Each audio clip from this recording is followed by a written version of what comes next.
Maafin ya, Anda panggil curut. Lebaran, tak maaf, ntar diambil lagi pahalanya. Ini curut-curut yang aku NU sekarang kok malah nyerang habaib. Begitu aja.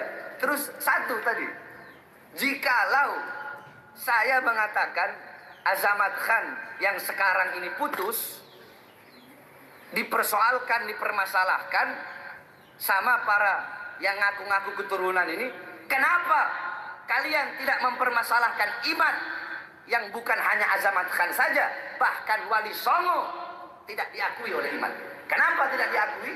Karena dia mengatakan Sayyidina Ubaidillah itu tidak ada. Itu aja. Ayo coba Anda mau lihat yang ngaku-ngaku turunan Wali Songo, berani nggak tegur iman? Berani nggak? Kalian kan ngaku cucunya Wali Songo, keturunan Wali Songo, ya harusnya marah dong.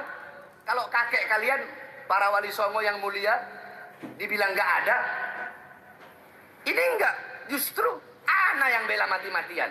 Ini kan satu pernyataan yang sangat tidak pantas, sangat tidak sopan, sangat tidak beradab. Lagi-lagi Bahar Smith blunder di sini, menganggap bahwa ketika dipermasalahkan Mbak Lawi, lalu kemudian kenapa Suriat Wali Songo tidak dipermasalahkan.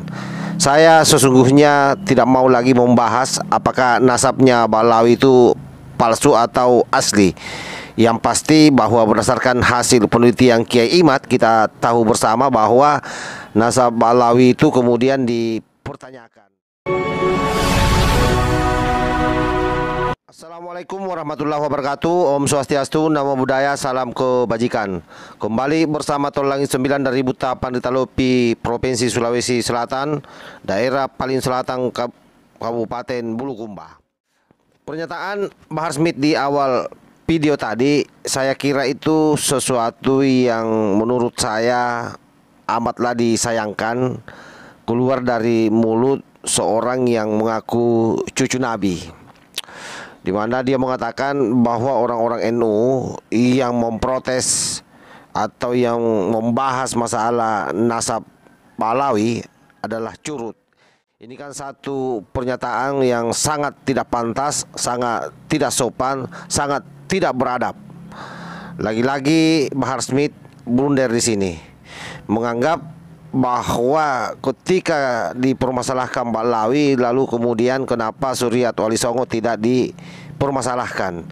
Saya sesungguhnya tidak mau lagi membahas apakah nasabnya Mbak Lawi itu palsu atau asli. Yang pasti bahwa berdasarkan hasil penelitian Kiai Imad, kita tahu bersama bahwa nasab Balawi itu kemudian dipertanyakan. Tetapi yang saya mau bahas di sini bahwa sepertinya Bahar Smith gagal paham dengan hasil penelitian daripada Kiai Imad.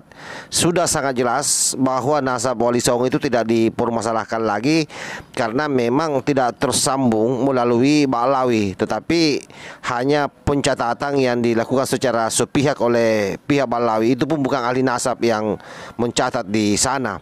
Sementara Wali Songo sendiri atau Suriat Wali Songo itu memiliki lembaga pencatatan tersendiri dan memang sudah teruji karena hasil tes DNA-nya juga sudah keluar, dan saya kira itu juga sudah viral di mana-mana. Yang saya mau katakan di sini bahwa betapa memang Bahar Smith ini tidak ada kapok-kapoknya mengeluarkan pernyataan-pernyataan yang seyogianya pernyataan itu disimpang, ataupun misalnya memilih diksi yang lain, kata yang lain yang kira-kira jauh lebih sopan, jauh lebih santun sebagaimana ada ketimuran kita. Karena itulah yang menjadi keresahan di masyarakat, terutama para ulama-ulama pribumi, di mana para oknum-oknum habaib yang muda-muda ini sepertinya proses kaderisasi di sana ini tidak jalan dengan baik. Kenapa? Karena itu tadi, hampir sama sekali tidak memperlihatkan ciri khas sebagai orang yang memiliki nasab yang tersambung ke Rasulullah Sallallahu Alaihi Wasallam. Sangat tidak masuk akal misalnya seorang yang ngaku cucu Nabi lalu diksi-diksinya itu sangat kasar dan biadab menurut saya ya. Kenapa? Karena itu tadi, menyematkan curut terhadap orang-orang NU. Padahal dalam sejarah kita tahu bagaimana orang NU ini acap kali memberikan pembelaan terhadap yang namanya Ba'alawi ini. Nah, inilah betapa mereka tidak tahu terima kasih. Mereka sepertinya memang beranggapan bahwa orang-orang pribumi ini, orang-orang NU ini adalah kelas 3.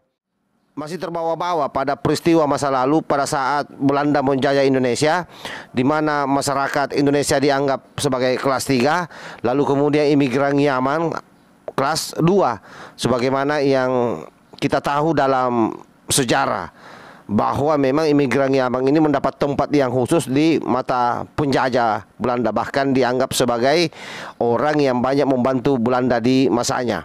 Kita tahu tahun 1800-an sebagaimana yang saya bahas sebelumnya, bahwa mereka memang ini berdatangan ke Indonesia tidak sebagai berdakwah awalnya, tetapi hanya menjadi TKY, yaitu tenaga kerja Yaman untuk orang-orang Belanda, termasuk saya kira Habib Usman. Itu sudah jelas diulas banyak channel bahwa beliau adalah mufti bentukan Belanda, bukan bentukan pribumi.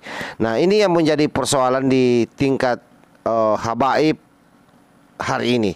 Tidak berhasil saya kira memberikan didikan yang baik terhadap generasinya. Nah, kalau ini terus-terusan dilakukan, maka otomatis bentrokan-bentrokan wacana di dunia maya itu tidak bisa dihindari. Bahkan ini yang kadang-kadang memicu mereka-mereka kaum sumbu pendek yang terlanjur menjadi budak-budak daripada para oknum habaib yang menurut saya tidak beradab ini, itu melakukan persekusi terhadap orang-orang yang kemudian mencoba bangkit melawan narasi-narasi bejat mereka.